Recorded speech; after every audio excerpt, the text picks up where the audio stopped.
এত গরম পড়েছে চারিদিকে যে গরমে আর রান্নাঘর যেতেও ইচ্ছে করছে না, রান্নাঘর গিয়েও অতক্ষণ রান্না করতেও ইচ্ছে করছে না, কিন্তু কিছু তো করার নেই, রান্না তো করতেই হবে। তার জন্য আজ যাতে চটজলদি একটা রেসিপি নিয়ে এসেছি যাতে গরমে চটজলদি রান্না করে বেরিয়ে আসা যায়। তো চলুন বন্ধুরা, আপনাদেরকেও শেয়ার করে দিই। আজকে আমি বানাবো পটল বাটা। তো এখানে আমি পটল নিয়েছি 200 গ্রামের মতন। পটলগুলো খুব ভালোভাবে ধুয়ে কেটে নিয়েছি, বীজ ছাড়িয়ে নিয়েছি।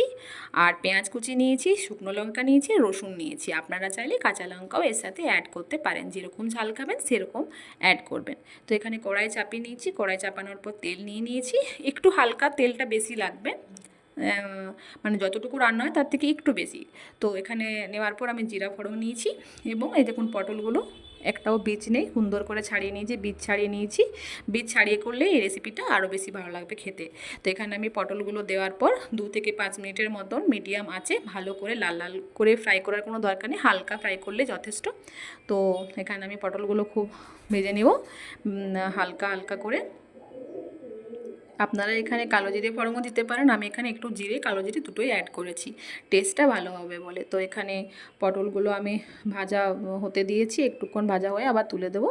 মিডিয়াম আঁচে ভাজতে হবে, নাহলে পুড়ে যাবে। এরপর ওখানে আমি আধা চামচ নুন, আধা চামচ হলুদ এর সঙ্গে দেওয়ার পর আবার এগুলো সব নেড়ে নেব এবং ভালো করে ভেজে নেব। আমার এই চ্যানেলের রেসিপিগুলো আপনাদের ভালো লাগলে অবশ্যই লাইক কমেন্ট শেয়ার করবেন এবং ফলো করে পাশে থাকবেন। আর সাবস্ক্রাইব করতে ভুলবেন না, কিন্তু সাবস্ক্রাইব করলে আমার রেসিপি যখনই আমি দেবো তখন আপনাদের কাছে নোটিফিকেশান চলে আসবে। তো এখানে আমি শুকনো লঙ্কাটা ভেজে নিলাম ওই তেলেই, আর পেঁয়াজ কুচি, রসুন কুচি সবগুলো একসাথে ভেজে নেব। এগুলো কিন্তু লাল লাল করে ভাজতে হবে। তো এগুলো ভাজা হয়ে যাওয়ার পর আমি এগুলো সব তুলে নেব। এখানে পটলটাও আমাকে ভালো করে ভাজতে হবে, এবং দেখুন এরকম লাল লাল করে ভাজার, হালকা লাল লাল করে ভেজেছি। এবং ভাজার পর এগুলো আমি একটা পাত্রে সব তুলে নেব। পেঁয়াজ, লঙ্কা, রসুন, পটল এগুলো সব তুলে নেওয়ার পর আমি গ্যাসটাকে অফ করে দেব এবং এটাকে বেটে নেব ভালো করে। খুব মিহি পেস্ট করার দরকার নেই, অর্ধেকটা পেস্ট হলেই যথেষ্ট। তো এগুলো দেখুন সব তুলে নিয়েছি আমি। এরপর আমি বেটে নিয়ে চলে এলাম, এবং ওই তেলের মধ্যেই আমি আবার এটা করছি, আমি আর কোনো এক্সট্রা তেল দিইনি।